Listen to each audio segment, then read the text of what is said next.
Here's what I want you to understand today. Many of you, and this is freight brokers, truck drivers alike, you are so focused on the line haul rate.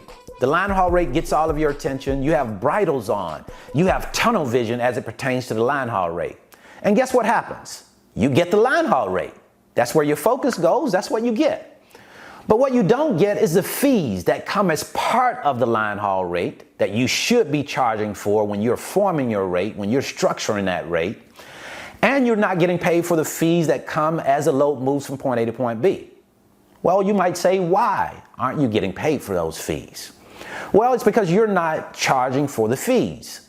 A clever freight broker will charge for those fees because he's going to charge for them on the front end when he's forming the rate, so he can increase the rate by charging these fees.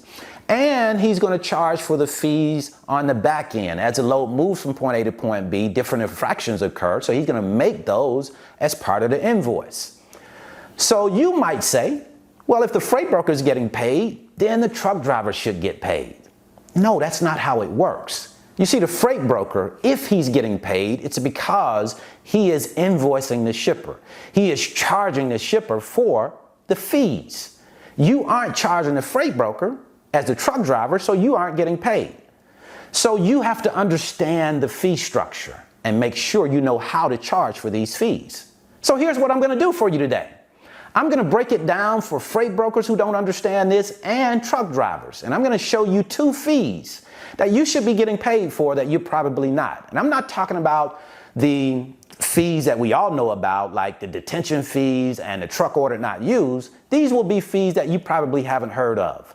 So sit back, relax, come on inside, and let's get right down to the trucking business. All right, so before we get started, I want to ask a quick question of you. Do you think that the shipper will say to me as a freight broker, hey, Brandon, your rate seems a little bit light. Are you sure you included this particular fee as part of your rate? That's not going to happen. No way. Do you think they're going to say, oh, Brandon, this happened during load movement, and I noticed that this is not on my invoice. You probably should go back and charge for this. Do you think that's going to happen? Absolutely not.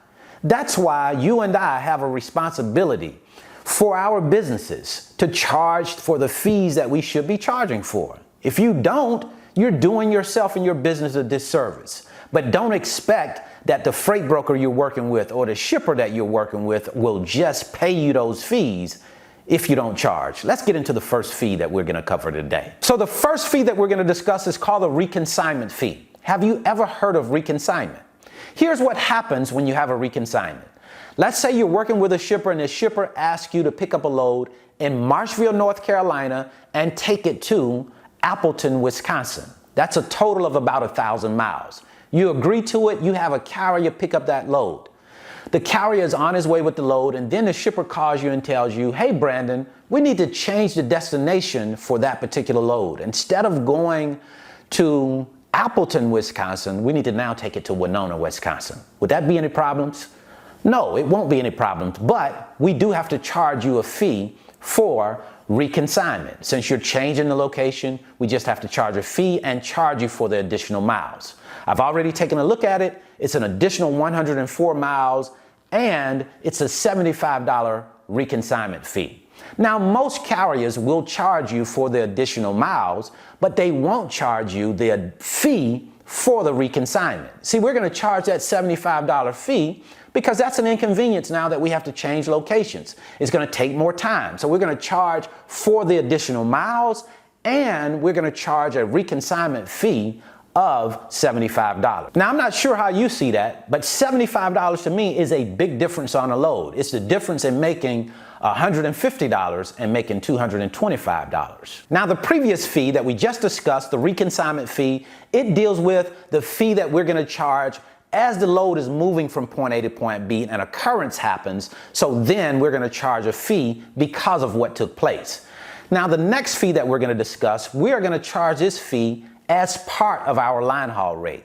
It's called the stop pay fee. Some people refer to it as a drop pay fee.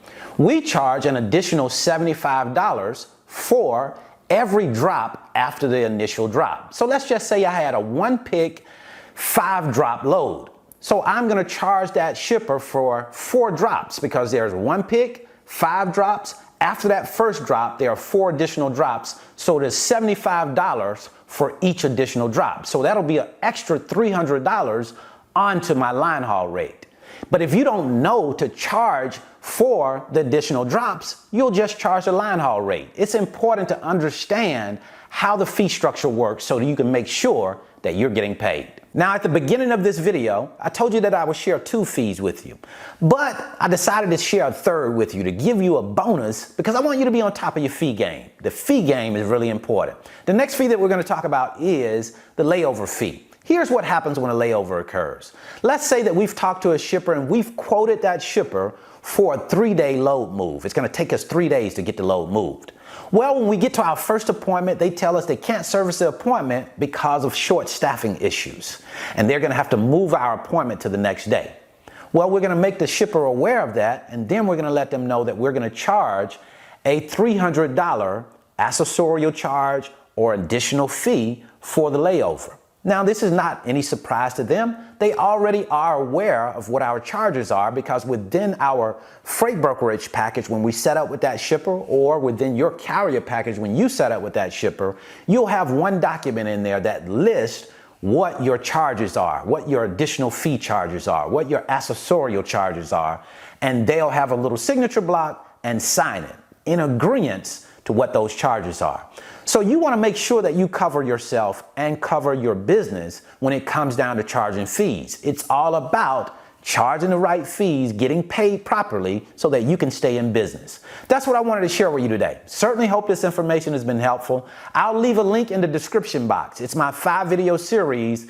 It's titled How the Load Movement Process Works. It'll give you a chance to come into the office with me and watch me as I move loads. I'll be talking to shippers and carriers to give you a better understanding of how this business works. We don't just talk about it, we do it so that you can see it and understand it. I'll also leave you a free video right here showing you how we go out and get the customers that we work with. It's titled How to Find Shippers. So until the next time, I wish you the very best in your life and business. I'll see you all the way at the top of the mountain because the bottom is much too crowded.